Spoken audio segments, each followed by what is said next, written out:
नमस्कार, खबरों की खबर में आपका स्वागत है। भारत और चीन के बीच जो रिश्तों में दरार आई है वो दरार लगातार बढ़ती चली जा रही है। दोनों देशों के बीच अब अविश्वास का रिश्ता मजबूत होता चला जा रहा है। कहने का मतलब ये कि चीन बातचीत तो कर रहा है, वहां के विदेश मंत्री से वो बयान तो दिलवाता है कि भारत के साथ वो शांतिपूर्ण तरीके से सारे विवाद का हल चाहते हैं, लेकिन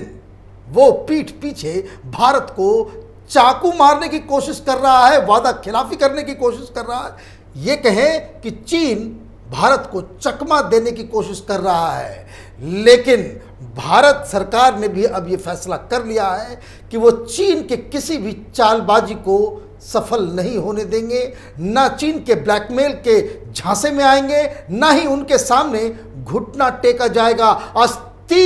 भारत से जुड़ी तीन ऐसी खबरें हैं जिससे एक बात तो तय है कि ऐसा लग रहा है कि मोदी सरकार ने चीन के साथ दो दो हाथ करने का फैसला कर लिया है। पहली खबर, फ्रांस से राफाल ने उड़ान भर ली है, वो जल्द ही अंबाला पहुंचने वाला है। दूसरी खबर, 47 नए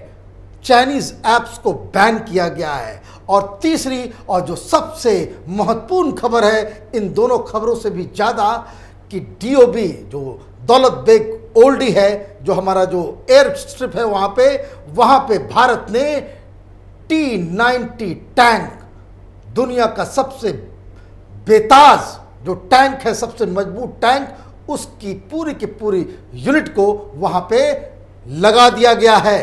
सबसे पहले राफेल की बात, लगातार टेलीविजन चैनल पे आपने तस्वीरें देखी होगी कि वो राफेल 5 राफेल हिंदुस्तान की तरफ वो बढ़ रहा है और आज शाम तक वो अंबाला पहुंच जाएगा। और मैं आपको बता दूं, कैपिटल टीवी ने एक सप्ताह पहले ही बताया था कि 22 तारीख को जो सारे एयर कमांडर्स हैं उनकी मीटिंग में ये तय हो चुका है कि ये सारे के सारे जो राफेल हैं वो चाइनीज बॉर्डर के ऊपर अभी तैनात कर दिए जाएंगे। मैं आपको बता दूं, जो डिफेंस एक्सपर्ट्स हैं वो ये बता रहे हैं कि राफेल के आने के बाद इंडिया का जो एयर पावर है उसमें बहुत ज़्यादा इजाफा हो गया है। एक एक राफेल जो चाइनीज सुकोई हैं वो 5-5 चाइनीज सुकोई को एक साथ अकेले राफेल निपट सकता है, और वो भी बड़े आसानी के साथ। तो कहने का मतलब ये है कि भारत का एयर पावर और आर्मी ने जो गलवान में जो दिखाया करतब, जो पराक्रम का जो परिचय दिया, उससे तो बिल्कुल चाइनीज आर्मी के अंदर पहले से ही दहशत थी, और अब एक साइकोलॉजिकल वॉरफेयर में भी हिंदुस्तान को एक अपर हैंड मिला है, क्योंकि राफेल की वजह से जो हमारे सैनिक हैं उनका मनोबल अब 7वें आसमान पे चला गया है, बुलंदियों पे चला गया है। तो उस लहजे से ये एक बड़ा बहुत टाइमली डेवलपमेंट आज हुआ है, लेकिन इससे ज़्यादा जो बड़ा झटका हिंदुस्तान ने दिया है, मोदी सरकार ने दिया है कि उन्होंने 47, पहले 59 ऐप्स को बैन किया गया था और आज 47 नए ऐप्स को बैन करने की घोषणा कर दी गई है। लेकिन ये सिर्फ मसला 47 ऐप्स के बैन होने का नहीं है, क्योंकि जो मोदी सरकार के तरफ से बताया गया है वो चीन के बहुत सारी कंपनियों में दहशत फैलाने के लिए काफ़ी है। क्योंकि सरकार की तरफ से कहा गया है कि पहले 59, आज 47, और इसके अलावा 250 ऐसे ऐप्स हैं जो मोदी सरकार के निशाने पे हैं। ये सब के सब चाइनीज ऐप्स हैं, और ये चाइनीज ऐप्स को क्यों बैन किया जा रहा है, सरकार का बिल्कुल साफ साफ दो टूक जवाब है कि ये बैन इसलिए लगाए जा रहे हैं कि ये पाया जा रहा है कि ये सब के सब जो हिंदुस्तान में जो पर्सनल डाटा को लेकर के जो कानून है उस कानून का उल्लंघन हो रहा है। ये सारी कंपनियां अपने सर्वर के जरिए हिंदुस्तानी को सारे इंफॉर्मेशंस को वो चीनी कंपनी को दे रही थी, और वो चीन जा रहा था, और इसलिए ये डाटा चोरी का मसला है, इसलिए इनके ऊपर बैन लगाया गया है। और जैसे ही सरकार ने ये घोषणा की, चीन तिल मिला उठा। वो तिल मिलाने की वजह क्या है कि जब पिछली बार जो 59 ऐप्स को बैन किया गया था तो कुछ लोगों ने और चाइनीज सरकार की तरफ से, वहाँ की कंपनियों की तरफ से एक रिपोर्ट आई जिसमें ये पता चला कि इन ऐप्स के बैन करने की वजह से चीनी कंपनियों को कुल मिलाकर के 10,000 करोड़ का घाटा हो रहा है और अब ये 47 और लिस्ट में जुड़ गया है। और ये मैं आपको बता दूं, ये बहुत सारी बड़ी बड़ी जो वेबसाइट्स और बड़े बड़े ऐप्स हैं और उस वजह से चीन को बहुत ज़्यादा नुकसान होने वाला। अब ये संख्या 250, इसका मतलब ये है कि सिर्फ ऐप को रोकने से हम दो बातें करने में सफल हो रहे हैं। एक कि जो डाटा है, जो हिंदुस्तानियों को के जो सारे जो डाटा हैं उसको हम उसकी चोरी को रोक पा रहे हैं, और दूसरा इकोनॉमिकली चीन की कमर को हम तोड़ने में कामयाब हो रहे हैं। क्योंकि ये जो सारे ऐप्स अगर बैन किए जाएंगे तो बताया जा रहा है कि हर महीने लाखों करोड़ रुपए का नुकसान चीन को उठाना पड़ सकता है और कई कंपनियां तबाह और बर्बाद हो जाएंगी, क्योंकि ज़्यादातर जो चाइनीज़ ऐप्स हैं उसके जो यूजर्स हैं वो हिंदुस्तान में हैं। चीन इतना बड़ा जो मार्केट है वो अपने हाथ से गंवाएगा। और तो और जो 5G का नेटवर्क आने वाला है उससे सरकार ने बिल्कुल ये अब संकेत दे दिए हैं कि जिस तरीके से विदेश में कई सारे देशों में 5G के नेटवर्क में चाइनीज़ कंपनियों को बिड करने से रोक दिया गया है, वही हाल हिंदुस्तान में भी होने वाला है। और तो और निवेश की प्रक्रिया को लेकर के अगर कोई चीनी कंपनी हिंदुस्तान में निवेश करना चाहती है, जैसा कि बहुत सारे हिंदुस्तान में जो लेफ्ट कबाल के लोग ये अफवाह फैला रहे थे, तो उसके रोकथाम के लिए भी मोदी सरकार ने एक कानून बना दिया है कि अनटिल अनलेस फॉरेन मिनिस्ट्री के द्वारा, मिनिस्ट्री ऑफ एक्सटर्नल अफेयर्स के द्वारा चाइनीज़ कंपनियों को या चाइनीज़ सरकार को ग्रीन सिग्नल नहीं दिया जाता है, तब तक कोई भी चाइनीज़ एंटिटी हिंदुस्तान के किसी भी कंपनी में 1% भी इन्वेस्टमेंट नहीं कर सकेगी। कहने का मतलब आर्थिक दृष्टि से भारत बहुत ही एग्रेसिव पोस्चर ले रहा है। और मैं आपको बता दूं, तमाम दुनिया भर की जितनी भी मैगजीन्स और जो बड़े बड़े एक्सपर्ट्स हैं वो ये बता रहे हैं कि जो कोरोना के बाद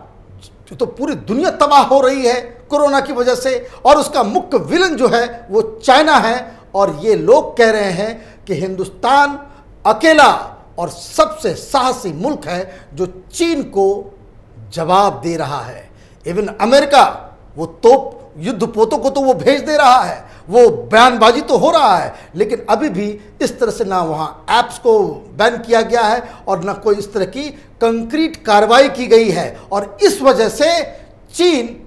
बिल्कुल तिलमिला गया है और चीन अब इस मसले को WTO में लेकर के जाने की कोशिश कर रहा है। आज वहाँ से ये बयान आया है कि भारत ये जो एक तरफा एक्शन ले रहा है वो WTO के कानून के खिलाफ है, लेकिन ये देखा जाएगा कि हिंदुस्तान किस तरीके से WTO में भी इस चीनियों को के दांत खट्टे करता है। तो ये दूसरी खबर, इंपॉर्टेंट खबर जिसे समझना ज़रूरी था कि क्यों सरकार इस तरह के फैसले ले रही है। लेकिन तीसरा जो सबसे ज़्यादा अहम है कि चूंकि अभी मसला सबसे ज़्यादा हॉट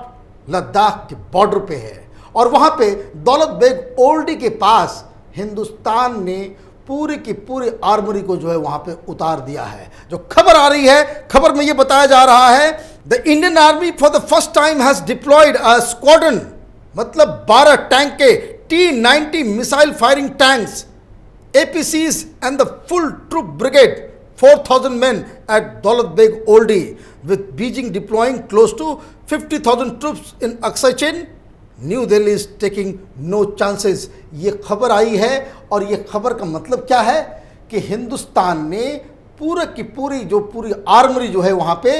लगा दी है, जिसमें Indian army has deployed T-90 tanks and armoured personnel carriers, APCs और the infantry combat vehicles M777। और ये होविट्जर गन 2 साइज की है, 155 mm and 130 mm guns had already been sent to DBO Daulat Beg Oldie after Chinese aggression at patrolling point 14, 15, 16, 17 and Finger 4। मतलब ये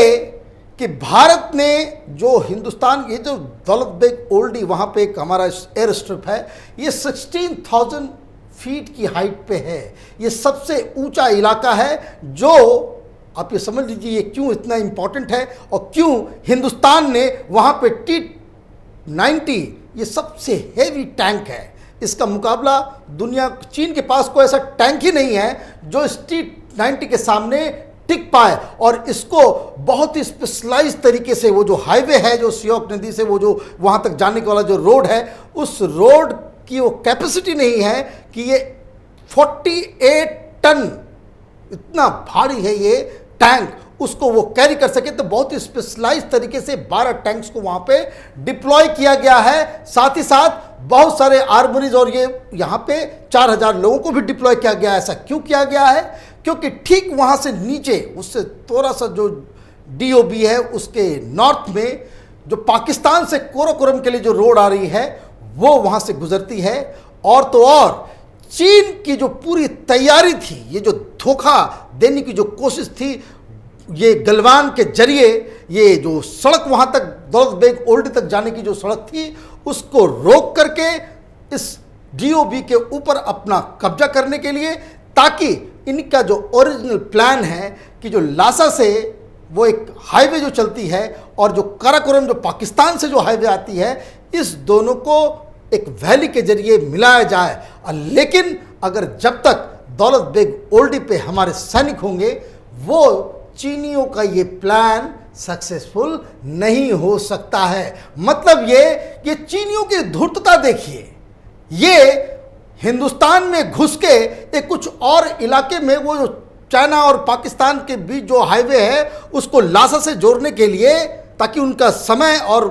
जो distance है वो कम हो जाए, उसकी पूरी प्लानिंग थी। और ये प्लान हिंदुस्तान को अब अच्छी तरीके से मालूम चल गया है और इसलिए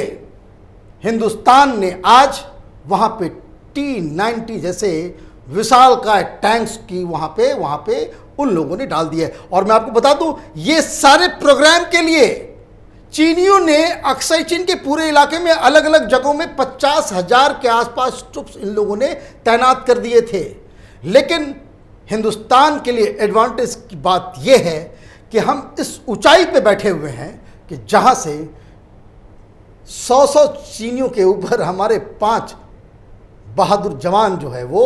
भारी पड़ेंगे, क्योंकि हम ऊंचाई पे बैठे हुए हैं। और इसलिए हिंदुस्तान की सरकार को ये जो रिपोर्ट्स आ रही है, इस तरह का एग्रेसिव पोस्चर हिंदुस्तान की किसी भी सरकार ने आज तक चीन के खिलाफ नहीं लिया। चीन का मिसकैलकुलेशन यही हो गया कि उनको लगा कि यहाँ पे ठीक वैसी पुरानी तरह की सरकार है, अभी कोरोना में फंसी हुई सरकार है, विपक्ष जो है वो आंदोलन कर रहा है और इस बीच हम घुस जाएंगे और उसके बाद अपने हिसाब से सारा काम कर लेंगे। लेकिन जिस तरीके से